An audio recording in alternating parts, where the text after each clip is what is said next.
Just like if you were to use a pair of binoculars. If somebody hands you a pair of binoculars, you look at it and you look through one eyepiece on it, you shouldn't.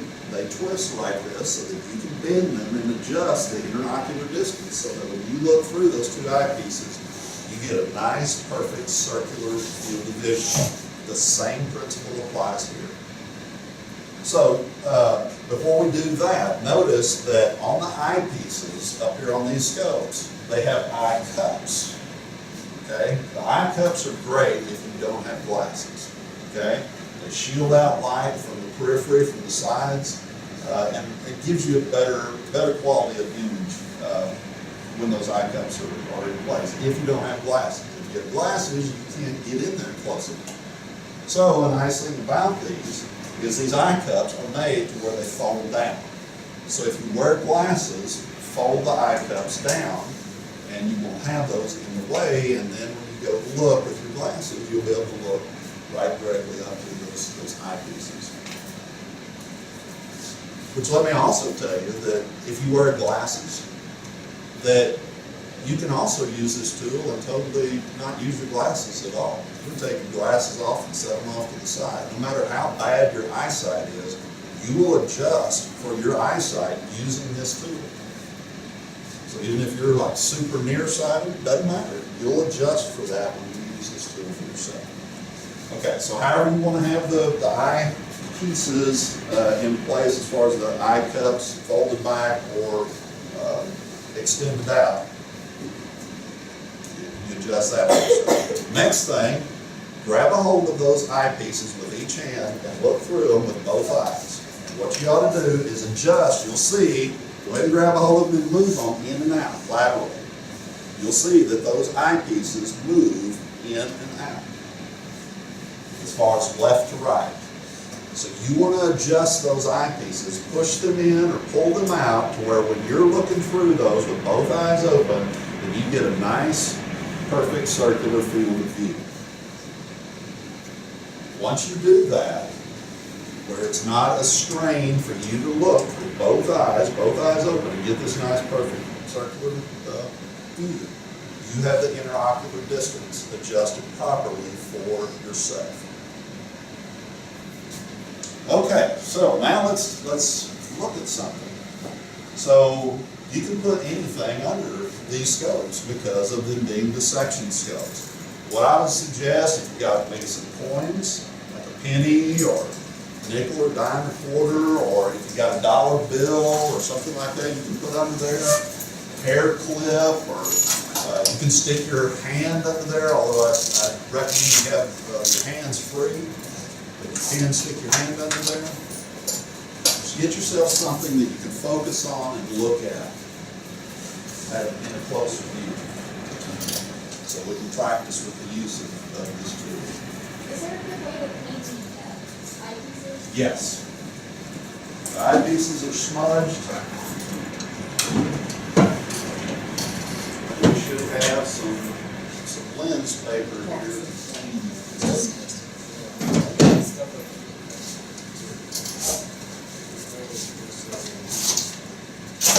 Take one of these and wipe over it real good. Does anybody else need a lens paper to clean the lens if your lenses are dirty?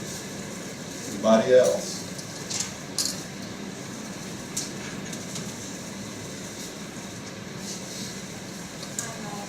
Okay? Yeah, there's nothing more frustrating than trying to look at something and your vision is obstructed because the lenses are smudged, they're all greasy or smeary looking. You want a nice, crisp, clear image when you look through this tool. Okay, next thing about use of this, okay? You have basically one major focus knob. Let me have your attention up here. Look at me up here. This knob back here, this 7 knobs up back here on the back, this is your focus knob. You focus up and down on what you're looking at. These back here. Okay? These scopes also are equipped with built-in objective lenses that will allow you to zoom in or out on specimens. And that's what the knobs are here on the sides of the head. And if you notice on the right-hand knob here, everybody look and see those numbers in white that are stenciled on the edge of the knob. Everybody see those? The numbers are over here, right where I'm pointing. Notice with those numbers, they range from 8 up to 32. That is your full range of magnification. So what I want you to do is turn that knob forward or back toward the neck of the scope here.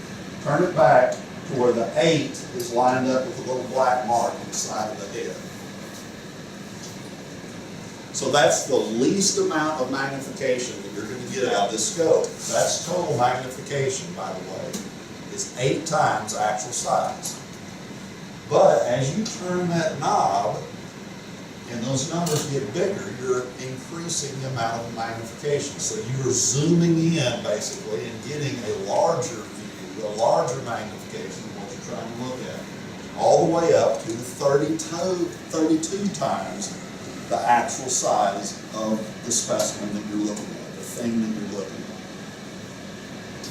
Okay? Everybody understand that? All right, turn it to 8. Turn that zoom knob to 8, because we still have to adjust this scope for yourself. Okay? Now, as you're looking through the microscope, I want you to do this. Close one eye. It doesn't matter which one, right or left. Close one of your eyes and use the regular focus knob back here on the neck. Turn that focus knob until that eye that you have open is perfectly, crisply focused on the structure that you're looking at. You want it perfectly in focus with that one eye. Okay, you got that? Now, open the other eye. Or close the eye that you had open and open the other eye. But don't do any focusing. Is that other eye in focus as well? If it is not, then for that eyepiece that is not in focus, do not touch this focus knob back here on the neck. Instead, notice on the eyepieces here, there are rings, and all rings. The eyepiece that's out of focus, turn that ring until you get achieved focus with that opposite eye. And again, you will be doing this after focusing with the other eye using the regular focusing knob. You shouldn't touch the regular focus knob after when you're going to adjust for your second eye. Now, once you've done that, open both eyes, and both eyes should be in perfect focus on what you're looking at. Does anybody have any problems with that? Anybody have any problems with that? Or does everybody got a nice, clear image of what you're looking at? You may also kind of play with the little blue paddles that change the angle of the light. See how that can change a little bit the appearance of what it is that you're looking at by throwing shadows onto the specimen. Anybody looking at a penny? You've got a penny. On the penny, of course, on the tail side, or the back side of the penny, you've got the Lincoln Memorial, right? Well, look at that Lincoln Memorial and see if you don't see Abraham Lincoln sitting there.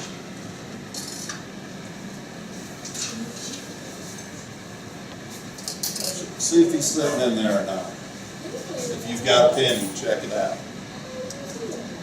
He's in there. Is he there or is he not there? He's there, he's just creepy. He is there. How many of you have a dollar bill on you? You got a $1 bill, pull it out.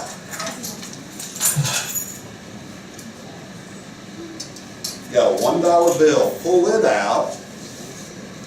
Because I'm sure you all know about, on our currency, there's all kinds of things, measures that have been put in play through the years to prevent counterfeiting, right? Look on that dollar bill And notice on the dollar bill, notice how, especially along the edges, around the edges of the design on the front side of that dollar, notice how there's a bunch of really fine lines.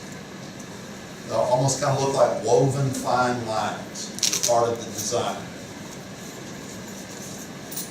Well, the story goes that, well, those fine lines that you see there on the dollar were woven in there by a spider. And the little spider that wove all of those lines is sitting on the face of that dollar bill. How many of y'all knew that? So, we don't have the time really for you to search all around because it's small. But I'll tell you where to look. You look, let me see if I got one. If you look here on the face of the dollar bill, over here on the upper number one, it's in the upper right hand corner, notice there's kind of a border, a shield around that number one. In the upper left curvature of that border, look sitting right on top of that curvature underneath the microscope. What do you see?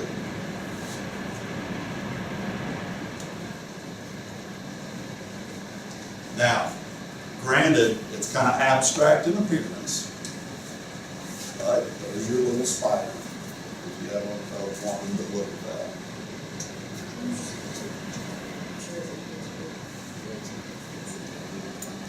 Y'all see it? Those of you that have.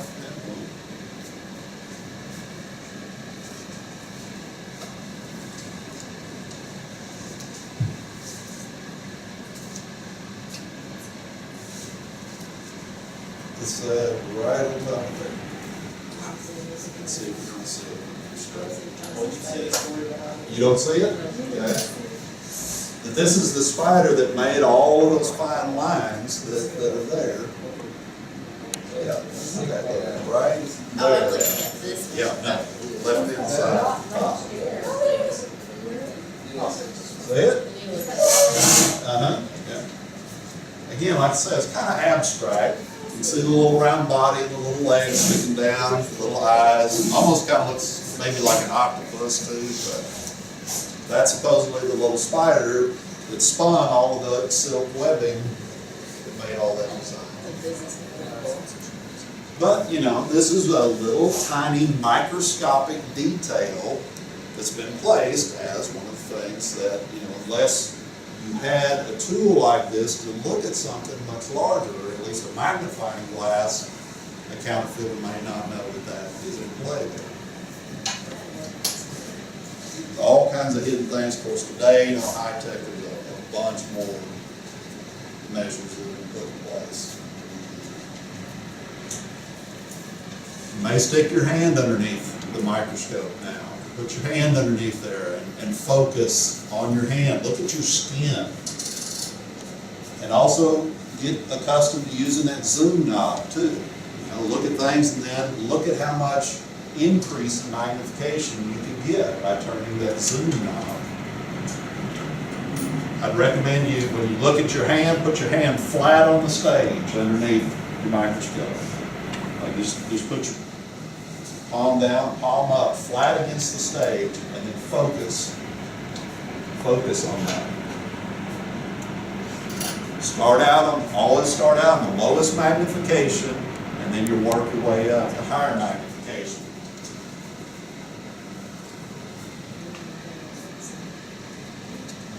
Because a principle of microscopy that there is that you will notice as you use that zoom lens and you increase magnification, as far as the object that you're looking at, your field of view decreases. In other words, you're zooming in and that field of view covers a smaller area of what it is that you're looking at. It fills that whole circular field of view that you have.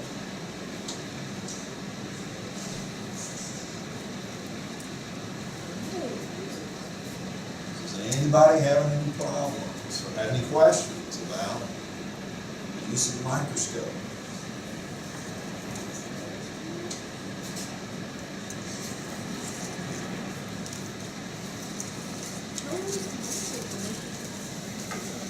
Now take a look at fingernails. Take a look at your fingernails. Typically along the fingernail or the bed